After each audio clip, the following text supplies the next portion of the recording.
Selamat siang saya ucapkan kepada Bapak Ibu, karyawan dan karyawati PT Jasa Marga. Pada siang hari ini izinkan saya, Dr. Benedict Iglesias Sihombing, saya akan memberikan atau membawakan materi kesehatan yang saat ini sedang marak ya, yaitu COVID-19 varian Omicron B11529. Jadi kita akan simak pada siang hari ini, varian Omicron itu apa sih bedanya dengan varian Delta yang muncul kakaknya sebelumnya gitu ya. Kita akan bahas lebih lanjut. Nah, varian Omicron ini adalah varian yang pertama kali ditemukan pada tanggal 8 November 2021 di Afrika Selatan. Ya, jadi varian Omicron ini adalah salah satu varian baru daripada COVID-19 yang pertama kali ditemukan di Afrika Selatan pada akhir 2021. Nah, kemudian beberapa negara melaporkan pertumbuhan angka infeksi varian Omicron ini bertumbuh dengan pesat. Ya, per tanggal 7 Desember 2021, Organisasi Kesehatan Dunia WHO mencatat pertumbuhan Omicron di 57 negara. Ya, kita bisa lihat nih, hanya dalam waktu kurang lebih sebulan Bapak Ibu, ya, 57 negara sudah terinfeksi oleh Omicron. Waktu yang cukup singkat, ya, untuk Omicron ini, untuk sebuah virus bisa menyebar ya. Kalau virus Delta tadi disebutkan kan bisa sampai berbulan-bulan ya. Ini virus Omicron ini hanya butuh waktu 1 bulan untuk masuk ke 57 negara ya. Varian ini diperkirakan lebih menular daripada varian kakaknya, yaitu varian Delta ya. Varian ini dapat bertahan di tengah antibodi yang telah terbentuk ya. Jadi kita yang sudah tervaksinasi ya, tervaksinasi oleh vaksin COVID-19 masih bisa terserang oleh varian jenis ini. Tetapi kabar baiknya adalah varian Omicron ini tidak sepenuhnya mampu untuk mengelabuhi sistem imun kita ya. Jadi kita yang sudah tervaksin masih dapat mendapatkan manfaatnya. Karena apa? Karena tubuh kita masih dapat melawan varian Omicron ini gitu ya. Walaupun memang tidak sepenuhnya. Nah, kemudian WHO menetapkan varian jenis ini adalah sebagai varian of concern. Kenapa sebagai varian of concern? Karena varian ini adalah varian yang lebih menular daripada varian sebelumnya. Baik, ini di sini saya mau tampilkan kepada Bapak Ibu semua mengenai perbedaan antara varian Delta dengan varian Omicron yang saat ini sedang ngetren ya.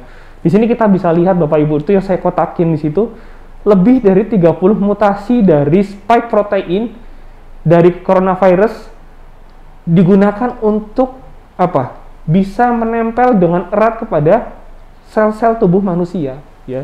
Jadi inilah yang membuat Omicron ini menjadi lebih lebih infected ya, lebih berbahaya, lebih dapat membuat sakit seseorang ya. Karena apa? Karena ada mutasi di dalam dirinya ya.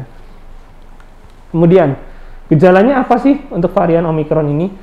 Beberapa ahli berpendapat bahwa gejala yang ditimbulkan dari virus varian Omicron ini memiliki gejala ringan sampai sedang ya. Beberapa ahli berpendapat seperti itu. Tetapi sampai saat ini WHO masih belum dapat memastikan bahwa penyakit varian Omicron ini gejalanya lebih ringan atau lebih berat daripada varian Delta ya. Tetapi warning daripada WHO adalah semua varian masih berpotensi untuk menyebabkan kematian, terutama pada orang-orang yang berisiko. Nah, ketika kita terpapar atau kita bertemu dengan seseorang yang terinfeksi COVID-19, ya, kapan sih waktu yang sebaiknya kita perlukan untuk periksa antigen atau periksa PCR?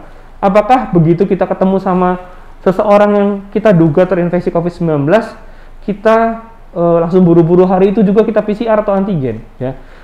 Dalam data yang saya tampilkan ini berdasarkan literatur, untuk swab antigen, kapan waktu yang tepat kita untuk melakukan swab antigen adalah 5 hari setelah kita terpapar ya. 5 hari setelah kita terpapar atau 1-5 hari setelah timbul gejala ya. Jadi tidak begitu kita langsung ketemu sama orang yang terpapar dengan COVID-19, kita langsung buru-buru swab. Nah, kalau dari literatur yang kita tampilkan di sini, untuk antigen adalah 5 hari setelah terpapar atau 1-5 hari setelah timbul gejala. Begitu juga dengan PCR Bapak Ibu ya. Kapan waktu yang tepat? Ya, 8 hari setelah terpapar atau 3-5 hari setelah timbul gejala. Nah, bagaimana tata laksana di Bethesda Hospital dalam era pandemi COVID-19 ini? Bethesda Hospital berusaha untuk melindungi pasien yang berobat dari infeksi COVID-19. Ya, ada 2 cara yang kami lakukan di sini, Bapak Ibu. Yang pertama adalah Bethesda Hospital memfasilitasi pasien dengan gejala infeksi COVID-19 untuk berobat rawat jalan di gedung yang berbeda dengan pasien yang tidak bergejala COVID-19. Ya. Kemudian tujuannya apa? Tujuannya adalah untuk melindungi pasien-pasien yang tidak memiliki gejala COVID-19 agar tidak terpapar dengan COVID-19. Kemudian, Bethesda Hospital juga melakukan screening terhadap pasien-pasien dirawat inap. Ya, screening kami ini bertujuan adalah untuk apa? Untuk pasien-pasien dirawat di kami, untuk meminimalisir pasien yang hendak dirawat di kami ini terpapar dengan COVID-19. Ya, jadi untuk pasien dengan yang dirawat inap di kami gitu ya. Untuk pasien anak dan dewasa yang tidak memerlukan tindakan operasi, kita akan lakukan pemeriksaan swab antigen dan kemudian kita periksakan darah. Ya, jadi 2 pemeriksaan ini adalah pemeriksaan yang cukup komplit untuk kita mengetahui apakah orang tersebut berisiko untuk terinfeksi COVID-19 atau tidak. Ya, kemudian untuk pasien-pasien yang hendak operasi, ya kita lakukan pemeriksaan PCR, NAAT. Dan kemudian kita lakukan pemeriksaan darah lengkap dengan CRP juga. Yang tujuannya juga sama Bapak Ibu, adalah untuk mengetahui apakah orang tersebut berisiko untuk menularkan COVID-19 atau tidak. Tujuannya hanya satu, hanya untuk membuat Bapak Ibu nyaman berobat di Bethesda Hospital. Kapan sih kita harus lakukan isolasi mandiri? Seseorang yang sudah terpapar atau terinfeksi COVID-19 tidak semuanya harus dilakukan perawatan di rumah sakit ya. Kapan harus dilakukan isolasi mandiri? Ya, ada dua syarat yang perlu diperhatikan di sini. Yang pertama adalah syarat medis ya. Syarat medisnya adalah ketika seseorang tidak lebih usianya dari 45 tahun ya. Ketika dia tidak memiliki komorbid. Apa sih itu komorbid? Komorbid adalah suatu penyakit ya yang sifatnya kronis yang dapat memperberat penyakit COVID-19. Sebagai contoh yang sering terjadi adalah darah tinggi, penyakit jantung, kencing manis, itu adalah beberapa jenis komorbid ya. Kemudian syarat yang lainnya adalah pasien tersebut dapat mengakses telemedicine ya atau layanan kesehatan lainnya untuk mendapatkan obat. Jadi ketika isolasi mandiri itu bukan cuman udah saya di rumah, di kamar mengunci diri, kemudian nggak minum obat ya, tetapi tetap ketika isolasi mandiri tersebut yang bersangkutan juga perlu untuk mengkonsumsi obat ya. Kemudian pasien juga harus berkomitmen untuk melakukan isolasi sebelum dinyatakan selesai isolasi mandiri ya.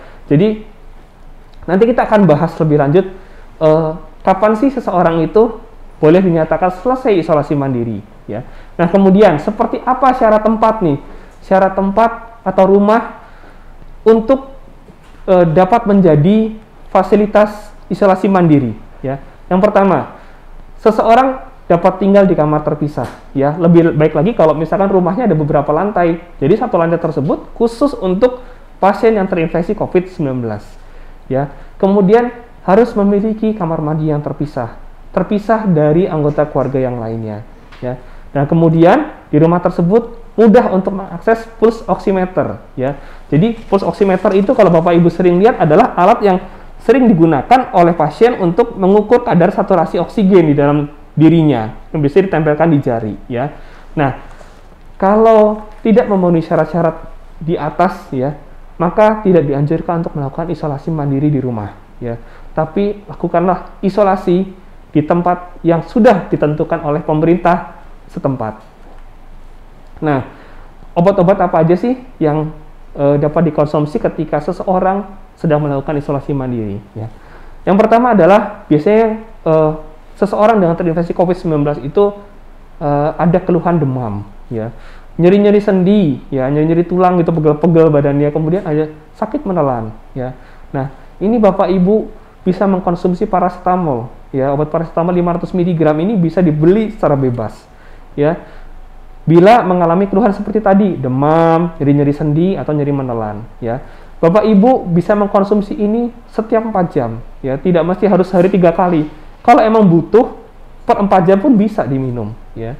Kemudian apabila ada batuk, ya, apalagi batuknya berdahak, ya, kita bisa mengkonsumsi obat yang berisi guaifenesin. Ini obat-obat ini adalah obat-obat yang bisa kita beli di apotek secara bebas, ya.